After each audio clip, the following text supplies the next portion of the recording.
Hello friends, मैं शालिनी। मैं आज आपके सामने कुछ चीज़ें लेके आई हूँ। कुछ चीज़ें मैं आपसे शेयर करने वाली हूँ इस क्रिटिकल सिचुएशन में, कोरोना में। जैसा कि आप सब जानते हैं कि कोरोना बहुत फैल रहा है, बहुत ज़्यादा लोगों को इफ़ेक्ट कर रहा है और अभी तो ये समय और पीक पे आने भी वाला है, जैसा कि न्यूज़ में दिखाया जा रहा है। तो इस सिचुएशन में पैनिक होने की बजाय ज़रूरी है अपनी हेल्थ पर काम करने की, ज़रूरी है अपने आप को फिट रखने की, अपनी इम्यूनिटी डेवलप करने की। इस वक्त सबसे ज़्यादा ज़रूरी यही है जो हम कर सकते हैं। ज़रूरी है अपनी इम्यूनिटी डेवलप करने की, ज़रूरी है अपने लंग्स को स्ट्रॉन्ग करने की, ज़रूरी ये सब चीज़ें ज़रूरी नहीं है कि हम मेडिसिन से ही करें।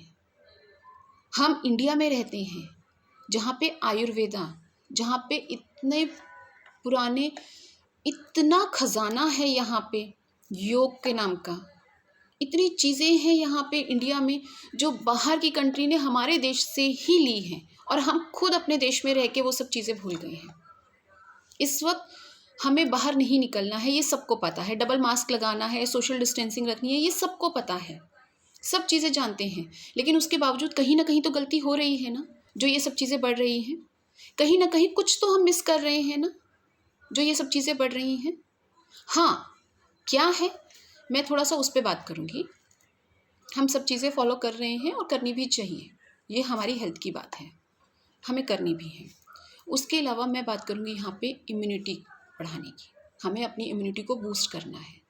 इम्यूनिटी बूस्ट करने के लिए क्या करना चाहिए, मैं उस पर डिस्कस करूँगी। इम्यूनिटी के लिए सबसे पहले सबको पता है कि विटामिन सी लेना ज़रूरी है, वो बहुत ज़रूरी है हमारी बॉडी के लिए। लेकिन विटामिन सी के साथ साथ हमें विटामिन डी की भी बहुत ज़्यादा ज़रूरत है, जो कि हमारे देश में 70% लोगों को प्रॉब्लम है विटामिन डी की डेफिशिएंसी की। और विटामिन डी भी हमारी बॉडी के लिए उतना ही ज़रूरी है जितना कि विटामिन सी है। विटामिन सी, अगर विटामिन डी की प्रॉब्लम हुई हमारी बॉडी के अंदर तो भी हमारी रोग प्रतिरोधात्मक क्षमता नहीं बढ़ सकती है। तो इसलिए हमें विटामिन डी भी लेना बहुत ज़रूरी है। और विटामिन डी, सबको पता है कि विटामिन डी का मेन सोर्स क्या है, धूप है। अब लोग कहेंगे सुबह सुबह उठा तो जाता नहीं है, या सुबह सुबह हम धूप में नहीं बैठेंगे। मैं नहीं कह रही हूँ आपको धूप में बैठने के लिए सुबह सुबह के टाइम। आप 11 बजे बैठिए, 12 बजे बैठिए, 1 बजे बैठिए, 2 बजे बैठिए, एटलीस्ट 15 to 20 मिनट्स आप धूप में बैठिए। कहीं भी, आपके कमरे में, आपकी बालकनी में, जहाँ भी धूप आती है इस वक्त वो बहुत ज़रूरी है। अब लोग कहेंगे कि हम धूप में काले हो जाएंगे। अरे काला गोरा हम बाद में देख लेंगे, वो सब देख लेंगे, लेकिन फ़िलहाल क्योंकि हमें स्वेटिंग की बहुत ज़रूरत है इस वक्त, इसलिए धूप में बैठिए। अपनी रूटीन में योगा लेके आइए, योगा एक्सरसाइज कीजिए, वो बहुत ज़रूरी है। योगा वो जिसमें आपको स्वेटिंग हो, वो नहीं कि आपने बस योगा नाम के लिए कर लिया, 10-15 मिनट कर लिया और कुछ भी एक्सरसाइज कर ली और ठीक है। नहीं, कोई भी एक्सरसाइज जिससे आपको स्वेटिंग हो वो आपको करनी बहुत ज़रूरी है, वो आपको करनी है। आप योगा अपनी लाइफ में लेके आइए। सूर्य नमस्कार करें तो उससे बेस्ट कुछ भी नहीं है। डेली रूटीन में सूर्य नमस्कार करिए। योगा करने का एक टाइम फिक्स कीजिए, मॉर्निंग या इवनिंग का, कोई भी टाइम आप फिक्स कीजिए। ये नहीं कि आप दोपहर को कर रहे हैं या कुछ भी। योगा किस हिसाब से करना है वो आपको यूट्यूब्स पे, चैनल्स पे बहुत सारी चीज़ें मिल जाएंगी, किस समय करना चाहिए, क्या करना चाहिए। बट हाँ, मेरा पर्पस है कि आप योगा अपनी डेली रूटीन में लेके आइए, योगा कीजिए। प्राणायाम ज़रूर कीजिए, जितना हो सके प्राणायाम कीजिए, क्योंकि इस वक्त हमें अपने लंग्स को स्ट्रॉन्ग रखना बहुत ज़रूरी है। और सिर्फ एक प्राणायाम ही है जिससे कि आप अपने लंग्स को स्ट्रॉन्ग कर सकते हैं। योगा में एक वर्ड यूज़ होता है रेचक, वो ज़रूर करना चाहिए। रेचक मीन्स होल्ड करना। अपनी ब्रीथ को होल्ड कीजिए, जितना हो सके इनहेल कीजिए, होल्ड कीजिए, सेकंड्स काउंट कीजिए, जितना कर सकते हैं। मिनिमम 30 to 40 सेकंड्स ज़रूर होल्ड कीजिए, होल्ड कीजिए। इससे आपके लंग्स जो हैं वो स्ट्रांग हो जाएंगे। ठीक है, नेक्स्ट आप कीजिए, इसमें ओम का उच्चारण लेके आइए। आपको ओम का उच्चारण ज़रूर करना है। दिन में 3 बार आपको ओम का उच्चारण ज़रूर करना है। हर एक बार जब आप फर्स्ट टाइम या सेकंड टाइम जब भी कर रहे हैं तो 3 टाइम्स ज़रूर कीजिए। और ओम का उच्चारण ये नहीं कि आपने बोल दिया ओम ओम ओम, नहीं, बिल्कुल भी नहीं। ओम का उच्चारण से मेरा मतलब है लंबा स्वर लेके जाइए। अपनी कमर और गर्दन सीधी रखिए, चाहे आप चेयर पे बैठिए, पद्मासन में बैठिए वज्रासन में बैठिए, सुखपूर्वक बैठिए, कैसे भी बैठिए, बट कमर और गर्दन बिल्कुल सीधी करके इनहेल कीजिए और लंबा बोलिएगा लाइक दिस, ओ।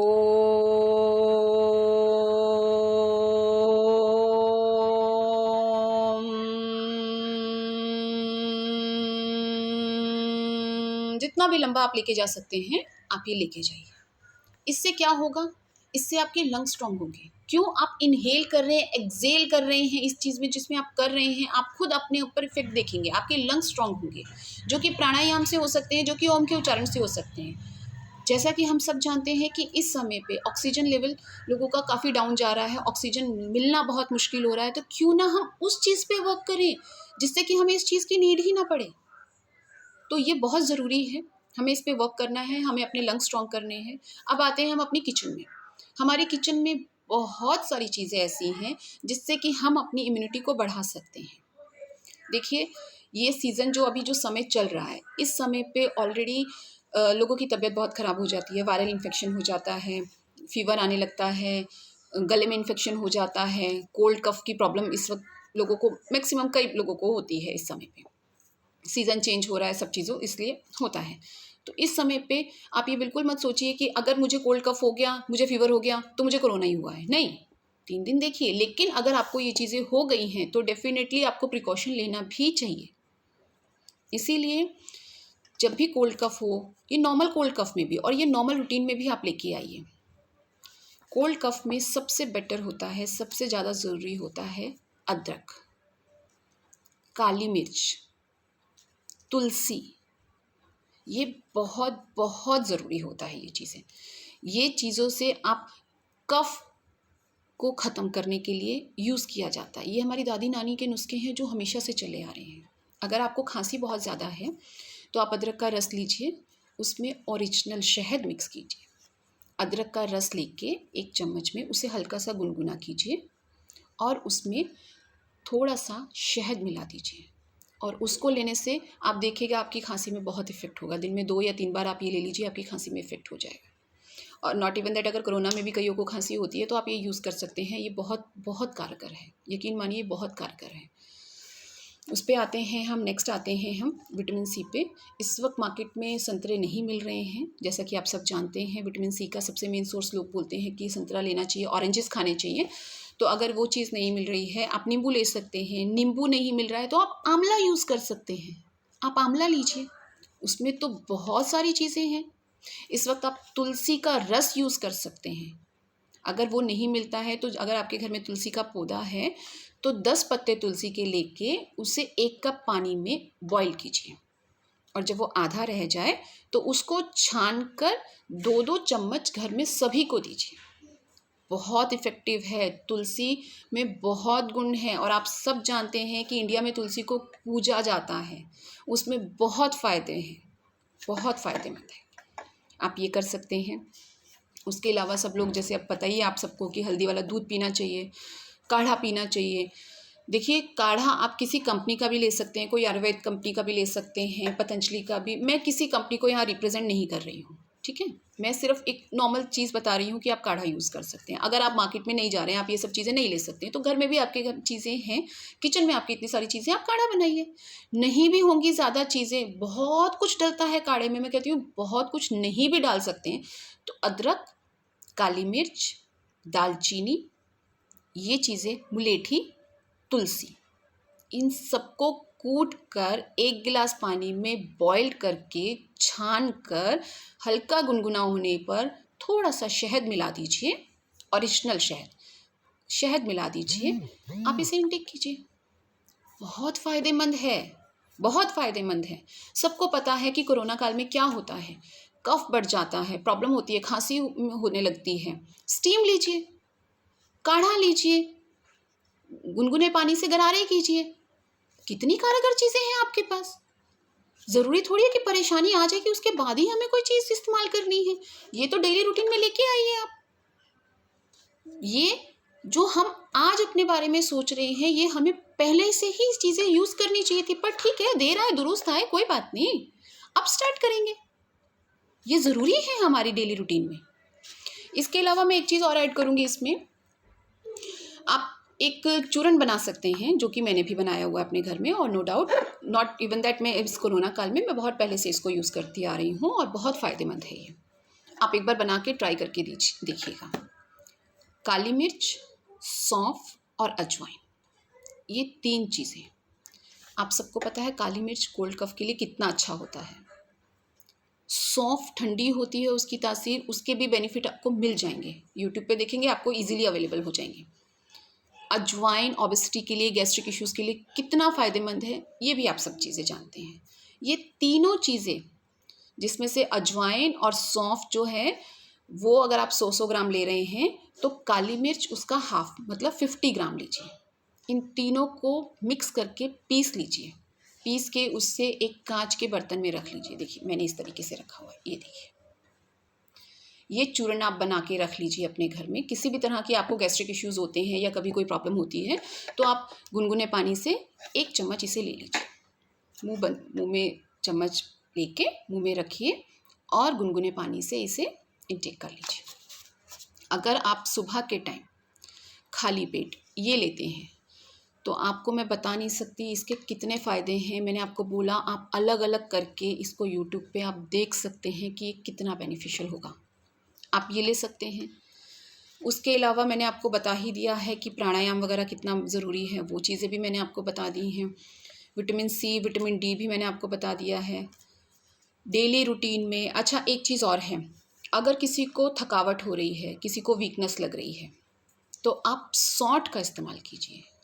सौंठ, उसको आप दूध में मिक्स करके उसको पीजिए, उससे बहुत ताकत मिलती है।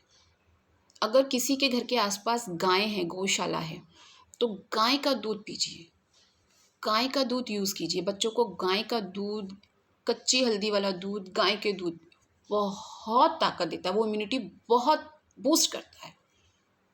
गाय का घी यूज़ कीजिए, लेकिन कोशिश कीजिएगा कि ओरिजिनल गाय के दूध से मेरा मतलब ये नहीं कि आप मदर डेयरी से जाके वो लेके आइए। मैंने आपको पहले ही बोला कि गौशाला अगर किसी के घर के आसपास है, अब इसका मतलब ये नहीं कि सबके सब गौशाला भाग जाएंगे, क्योंकि इस वक्त बाहर निकलना ही सेफ नहीं है। अगर आपके आसपास है, अगर आपको इजीली मिलती है, तो आप ये यूज़ कीजिए। ये मैं रिक्वेस्ट कर रही हूँ। बाकी एज यू विश, जैसा आप चाहें। कोशिश कीजिए हेल्दी फूड लीजिए। कोशिश कीजिए आप फैटी फूड, ऑयली फूड ना लें। किसी भी तरीके से गैस्ट्रिक इश्यूज़ ना होने दें, ये बहुत ज़रूरी है। अपना ध्यान रखिए। हेल्थ इज़ वेल्थ कहा गया है ना, हमारे कब से सुनते आ रहे हैं, लेकिन लोगों ने इस चीज़ को बिल्कुल इग्नोर कर रखा है। कोई दवाई, जब कुछ होता है फ़ौरन दवाई ली, लेकिन अब क्या करेंगे इस कंडीशन में? अगर दवाइयों की ही शॉर्टेज हो रही है, मेडिकल स्टाफ की शॉर्टेज हो रही है, डॉक्टर्स की मनमानी चल रही है, अगर ऐसा कुछ लोगों का कहना है, मैं ये नहीं कह रही हूँ कि डॉक्टर्स की मनमानी चल रही है, क्योंकि डॉक्टर्स अपनी तरफ से बहुत बहुत कुछ कर रहे हैं हमारे लिए, बट वो भी क्या करें? उनके पास इतनी लंबी लिस्ट है पेशेंट्स की, हर चीज़ के लिए उनके ऊपर इतना प्रेशर है, वो भी क्या करें? तो सब कुछ हमें दूसरों के हाथ पे छोड़ने की बजाय खुद भी अपने लिए स्टेप लेना चाहिए ना, ये ज़रूरी है। गुनगुना पानी पीजिए।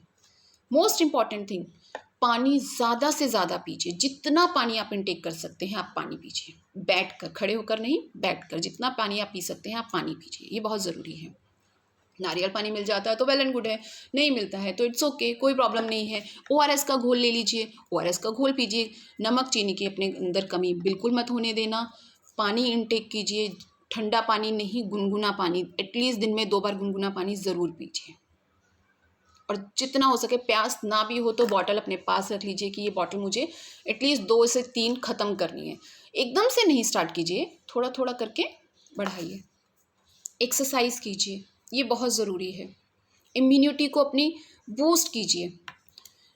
नमक वाले पानी से गरारे कीजिए, ये ज़रूरी है। स्टीम लीजिए। स्टीम का मेरा मतलब ये बिल्कुल भी नहीं है कि आप सारा दिन में 2-2, 3-3 बार, 4-4 बार आप स्टीम ही लेते रहें, नहीं। एटलीस्ट दिन में 2 बार स्टीम ज़रूर लीजिए, मॉर्निंग और इवनिंग। और जो लोग बाहर जाते हैं उन्हें ज़रूर स्टीम लेनी चाहिए। मेरे हस्बैंड भी बाहर जाते हैं, उन्हें भी जाना पड़ता है अपने काम के लिए, लेकिन प्रिकॉशन ज़रूर रखिए। डबल मास्क पहनिए, सोशल डिस्टेंसिंग रखिए, घर आते ही हाथ मुंह धो के कपड़े चेंज कीजिए। हो सके तो नहा लीजिए, काढ़ा आने के बाद ज़रूर पीजिए, बहुत ज़रूरी है, वो ज़रूर पीजिए। स्टीम ज़रूर लीजिए और कम सैनिटाइज यूज़ कीजिए। अगर आपके पास ऑप्शन है, आप साबुन और पानी आपके पास अवेलेबल है आपके ऑफिस में, आपके घर में, तो सैनिटाइज कम यूज़ कीजिए, क्योंकि सैनिटाइज़र ज़्यादा यूज़ करने से आपको स्किन प्रॉब्लम हो जाएगी, आपके हाथों में रैशेज़ या किसी तरीके की स्किन की प्रॉब्लम हो सकती है आपको। सैनिटाइज़र यूज़ करना चाहिए, लेकिन तब जब आपके पास ऑप्शन ना हो। इसीलिए साबुन, पानी, ये इनसे आप हाथ धोने की कोशिश किया कीजिए अगर आपके पास अवेलेबल है तो। खुश रहिए, खुशियाँ बांटिए। आपकी ज़िंदगी आपके अलावा आपके घर वालों के लिए बहुत इम्पॉर्टेंट है, बहुत इम्पॉर्टेंट है। आपको अपने लिए नहीं, अपने घर वालों के लिए जीना है। सो प्लीज़ प्लीज़ सेफ रहिए और अपना ख्याल रखिए, और ये चीज़ें यूज़ करके देखिए, आपको बेनिफिट ज़रूर मिलेगा। आई एम श्योर आपको बेनिफिट ज़रूर मिलेगा। नुकसान हो ना हो, लेकिन आई एम 100% श्योर कि आपको बेनिफिट ही होगा। मैं ये बिल्कुल नहीं कह रही हूँ कि कोरोना नहीं आएगा, मैंने यहाँ आपकी इम्यूनिटी की बात करी है। Okay, thank you.